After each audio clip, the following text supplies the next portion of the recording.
नमस्कार दोस्तों, stock market studies में फिर से एक बार आपको स्वागत है। तो आज मैं बात करूँगा डिफेंस सेक्टर के साथ जुड़े हुए एक कंपनी के बारे में। देखिए डिफेंस इंडस्ट्रीज़ में बहुत सारे अलग-अलग कंपनीज़ डिफेंस के साथ जुड़े हुए हैं। तो डिफेंस के साथ जुड़े हैं मतलब डिफेंस के जितने सारे मतलब जितने सारे मिसाइल्स होते हैं, जितने सारे हेलीकॉप्टर्स हैं, जितने सारे फाइटर प्लेन्स हैं, तो इसको मेंटेनेंस करना और इसको मतलब मैन्युफैक्चरिंग करना, तो एक अलग-अलग कंपनी इसके ऊपर काम करते हैं। तो आज मैं जिस कंपनी के बारे में बात करूँगा, वो मिसाइल मैन्युफैक्चरिंग कंपनी से देखा जाए तो नंबर 1 कंपनी है, तो जिसका नाम आप पहले देख चुके हैं बीडीएल। तो बीडीएल का मतलब है भारत डायनामिक लिमिटेड। तो भारत डायनामिक लिमिटेड के ऊपर आज बात करूँगा। तो आज इसी कंपनी के बारे में बात करूँगा क्योंकि कंपनी से एक बहुत बड़ा अपडेट यहाँ पे आ चुके हैं। एक बहुत बड़ा न्यूज़ यहाँ पे पब्लिश किया गया है। तो चलो एक-एक करके पूरा डिटेल्स यहाँ पे डिस्कस करूँगा, तो वीडियो को पूरा देखते जाइए और हाँ, अभी तक आपने इस चैनल को सब्सक्राइब नहीं किया तो ज़रूर सब्सक्राइब कर लेना क्योंकि daily basis stock market information और अपडेट चाहिए, तो इस चैनल में बने रहिए। तो चलो देख लेते हैं आज के इस स्टॉक के बारे में। तो सबसे पहले जो चीज़ मैं आपको दिखाऊँगा, वो है इस कंपनी के ऊपर आए हुए न्यूज़। तो चलो उसके ऊपर सबसे पहले चला जाता हूँ। तो न्यूज़ देखने से पहले आज के दिन इस कंपनी के आपको एक्चुअली चार्ट पैटर्न में दिखाऊंगा। तो अभी चार्ट पैटर्न देखेंगे तो अराउंड आज के दिन मॉर्निंग में जो मार्केट स्टार्ट हुआ, अराउंड 7% तक जाम। तो 7% तक जाम इस कंपनी के ऊपर देखने को मिला। तो 7% तक तेजी के पीछे कोई ना कोई तो कारण होगा। तो वो कारण एक कोई छोटा मोटा कारण नहीं है, एक बहुत बड़ा कारण यहाँ पे सामने आ चुके हैं। तो उसी कारण के बेसिस से बात करूंगा। तो वीडियो को पूरा देखते जाइएगा, तभी आपको सारे डिटेल्स क्लियर हो जाएगा। तो एक एक करके मैं पूरा डिटेल्स आपको डिस्कस करूंगा। तो सबसे पहले भी देखिए कंपनी ने कौन सा अनाउंसमेंट किया। तो यहाँ पे देख सकते हैं द इकोनॉमिक टाइम्स के ऊपर मैं आ चुका हूँ, जिसके ऊपर बेस करके आपको इस न्यूज को पब्लिश किया गया। तो मैं थैंकफुल हूँ, इस कंपनी ने अच्छा खासा यहाँ पे न्यूज एक पब्लिश किया। तो चलो देख लेते हैं कंपनी ने क्या न्यूज पब्लिश किया। तो यहाँ पे बताया जा रहा है भारत डायनामिक जूम 7%। जूम मतलब आज के दिन 7% तक तेजी हुआ, उसी को बताया जा रहा है जूम 7%। ऑन यहाँ पे देखिए being rupees 2971 crore order from defence ministry. तो देखिए एक्चुअली डिफेंस मिनिस्ट्री से इस कंपनी को एक ऑर्डर मिला। और मैं पहले आपको बता चुका हूँ गवर्नमेंट जिस बेसिस से इस सेक्टर को देख रहा है, मतलब डिफेंस सेक्टर को जिस बेसिस से देख रहा है और जिस तरीके से इन्वेस्टमेंट कर रहा है, मेरे हिसाब से इंडिया बहुत धीरे धीरे करके स्ट्रांग भी हो रहा है। आप सब जानते हैं कि इंडिया ग्रोथ करने के पीछे ऑब्वियसली आगे आगे जाना स्टार्ट कर दिया है। तो मेरे हिसाब से डिफेंस सेक्टर को बहुत मजबूत करने के लिए इस तरीके से मतलब काम अभी किया जा रहा है। तो चलो पूरा डिटेल्स में न्यूज़ को देख लेता हूँ। तो ये आज के दिन का न्यूज़ है, आप देख सकते हैं सुबह 10 बजे 10:30 बजे इस न्यूज़ को आया था। तो यहाँ पे क्या बताया जा रहा है, यहाँ पे देखिए share of Bharat dynamic limited around 6.7% का जाम, एक्चुअली 7% तक तेजी हुआ था। अर्ली ट्रेड वेडनेसडे के दिन मतलब आज के दिन आफ्टर द स्टार्ट, यहाँ पे देखिए ओनर्ड, यहाँ पे देखिए defence company biggest sorry bagged, biggest नहीं माफी चाहता हूँ, बेग्ड कॉन्ट्रैक्ट और 2971 करोड़ फ्रॉम कहाँ से, मिनिस्ट्री ऑफ डिफेंस। तो इसका मतलब क्या हुआ, गवर्नमेंट ने जो अनाउंसमेंट किया वो एक बहुत बड़ा डील है, क्योंकि इस डील के कारण इस कंपनी को ही फायदा मिलेगा। देखिए अगर कोई भी कंपनी के फायदा मिले है तो सोच लेना उसके एक परसेंटेज हिस्सेदारी आपको भी मिलेगा, अगर आप उस कंपनी के ऊपर हिस्सेदारी खरीद के पहले से रखा है। तो आप जिस कंपनी के ऊपर निवेश कर रहे हैं, सबसे पहले चेक कर लीजिए उस कंपनी को किस तरीके से प्रोजेक्ट मिल रहा है और वो प्रोजेक्ट कितना फ्यूचर ओरिएंटेड है, मतलब वो फ्यूचर में उस तरीके से प्रोजेक्ट शायद उसको मिलेगा क्या नहीं मिलेगा, वो सबसे इम्पोर्टेंट पॉइंट्स है।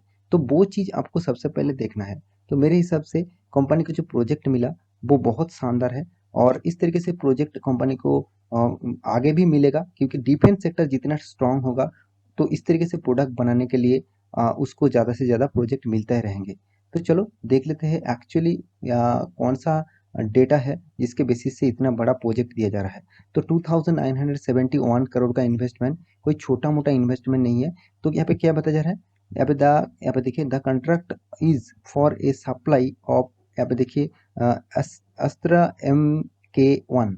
तो अस्त्रा MK1 यहाँ पे देखिए बियॉन्ड, आप देख सकते हैं विजुअल रेंज VBR। तो इस तरीके से कुछ एयर मिसाइल्स है, तो उसके नाम यहाँ पे दिया गया है।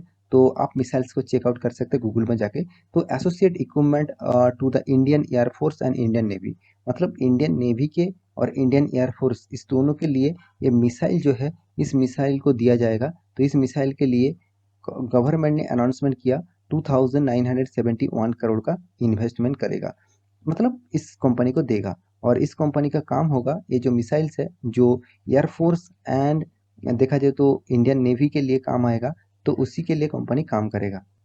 तो आप देख सकते हैं और क्या बात हुआ है। भारत डायनामिक यहाँ पे देखिए स्क्रिप रोज टू हाई, तो 836 से एक्चुअली अगेंस्ट 783, मतलब इसका जो प्राइस रेंज है वो कितना हाई हुआ, उसी के बारे में यहाँ पे बातचीत किया जा रहा है। एक्चुअली मेन मुद्दा जो है वो, इस कंपनी को बिगेस्ट एक डील सैंक्शन हुआ।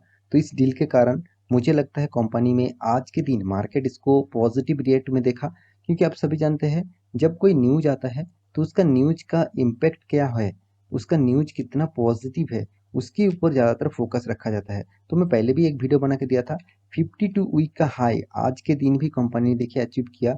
तो अराउंड आज के दिन का जो हाई है वो 844 है, और इसका हाई था कितना, 904। इसका मतलब कंपनी फिर से 52 वीक हाई के लेवल में फिर से चला गया है। तो कंपनी 52 हाई फिर से लेवल ब्रेक आउट कर सकते हैं। तो देखिए ब्रेक करेगा कि नहीं करेगा वो तो बात के बात है। फिलहाल के जो सिनेरियो है, फिलहाल के जो सिचुएशन है, उसके बेसिस से कंपनी को एक बिग प्रोजेक्ट मिला, यही एक बड़ा पॉइंट है, क्योंकि इस तरीके से प्रोजेक्ट मिलने से कंपनी का ग्रोथ और भी बढ़ जाता है। तो चलो कंपनी के बाकी डिटेल्स भी चेकआउट कर लेते हैं।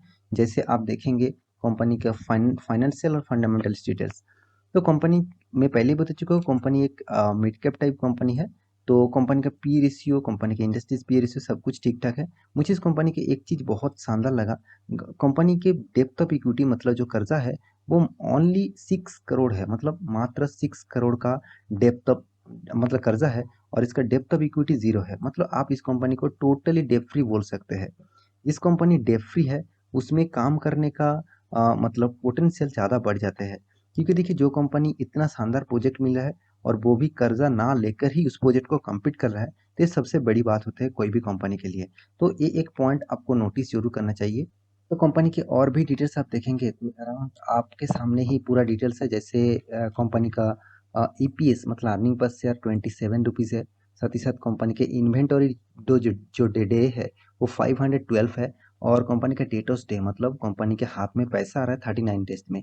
तो एक अच्छी बात है, जितने जल्द से जल्द हाथ में पैसा आएगा उतना ही कंपनी के लिए एक खास चीज रहेगा। तो कंपनी के कंपटीटर के हिसाब से बात करूं तो कंपनी इंजीनियरिंग सेक्टर से बिलोंग करते हैं। तो इंजीनियरिंग सेक्टर में देखा जाए तो कंपनी नंबर 3 पोजीशन में इसका रैंकिंग है। और कंपनी का प्रॉफिट एंड लॉस रेशियोज के बारे में बात करूं तो कंपनी का प्रॉफिट एंड लॉस रेशियोज जो है, तो कंपनी का फाइनेंशियल डिटेल्स के बारे में बात करूँ तो आप यहाँ पे देख सकते हैं कंपनी का फाइनेंशियल रिपोर्ट के हिसाब से कंपनी का प्रॉफिट जो है वो देखा जाए तो बीच में कंपनी ने 2 बार यहाँ पे प्रॉफिट को नेगेटिव में लेके गया, मतलब कंपनी का प्रॉफिट नेगेटिव में था। और बाकी अभी कंटिन्यूसली देखा जाए तो कंपनी प्रॉफिट को अच्छा खासा मेंटेन कर रहा है। इस बार कंपनी के ऊपर बहुत शानदार प्रॉफिट हुआ, अराउंड 264 करोड़ का। तो अच्छा खासा प्रॉफिट को मेंटेन करता है। कभी कभी कंपनी का प्रॉफिट मार्जिन कम हो जाता है, इसके पीछे एक लॉजिक है। लॉजिक एक्चुअली देखा जाए तो गवर्नमेंट के प्रोजेक्ट के ऊपर कंपनी काम करते हैं, और गवर्नमेंट जब इसका प्रोजेक्ट देते हैं तभी इस टाइप कंपनी के ऊपर ज़्यादा फायदा होता है। तो ये एक नेगेटिव पॉइंट है कोई भी कंपनी के लिए। अगर उसको प्रोजेक्ट मिले तभी वो आगे जा पाएंगे, अगर प्रोजेक्ट ना मिले तो ही वो कंपनी थोड़ा सा मतलब प्रेशर में रहेगा। तो मेरे हिसाब से इस कंपनी के ऊपर आप निवेश करके रखे हैं तो आपको ऑब्वियसली मतलब एक सोच समझकर निवेश के कंटिन्यू करना चाहिए, क्योंकि कंपनी में कोई खराबी नहीं है, मगर कंपनी का जो प्रोजेक्ट रेशियोज है वो अगर गवर्नमेंट डिसाइड करे तभी इस कंपनी के ऊपर फायदा देखने को मिलता है। तो इस कंपनी के ऊपर क्या करना चाहिए, तो देखिए एक्चुअली कंपनी के हर रेशियो सबको अच्छा खासा लगेगा। कंपनी का प्रॉफिट अर्निंग रेशियो भी शानदार है। तो मेरे हिसाब से इस कंपनी के ऊपर तो आपको कंटिन्यू करना ही चाहिए, कोई मतलब ऑप्शन नहीं। कंपनी में अच्छा खासा परफॉर्मेंस जबरदस्त है, क्योंकि अब देखेंगे तो कंपनी 3 साल में 38% रिटर्न दिया और 1 साल में अराउंड 100% तक रिटर्न दिया। तो एक बिग रिटर्न रेशियोज कंपनी आपको कंटिन्यूसली दे रहा है। तो इन्वेस्टर के बारे में बात करें तो इन्वेस्टर देखिए, पहले तो एफआईएस ने कुछ भी निवेश नहीं करके रखे थे, अभी धीरे धीरे उसका स्टेक बढ़ा है अराउंड 2%। डीएस के पास 7.5% था, अभी कितना 16% है। आप कहेंगे सर डीएस के पास इतना क्यों? देखिए उसमें से अंदर कौन सा कंपनी है, लाइफ इंश्योरेंस कॉर्पोरेशन, जो इंडिया के एक गवर्नमेंट का ही कंपनी है।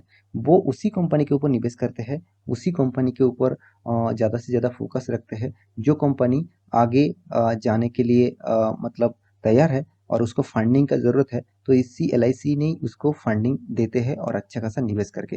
तो मैं ज़रूर कहूँगा एलआईसी जैसे कंपनी सिर्फ निवेश नहीं करके रखा, आप देखेंगे तो एचडीएफसी ग्रुप भी इस कंपनी के ऊपर निवेश करके रखा है, स्टेट बैंक ऑफ इंडिया भी इसके ऊपर हिस्सेदारी रखे है। इसका मतलब समझ लीजिए कंपनी के ऊपर सिर्फ एक ही कंपनी निवेश नहीं करके रखा, और भी बहुत सारे कंपनी इसके ऊपर एग्रेसिवली निवेश करके रखे हैं।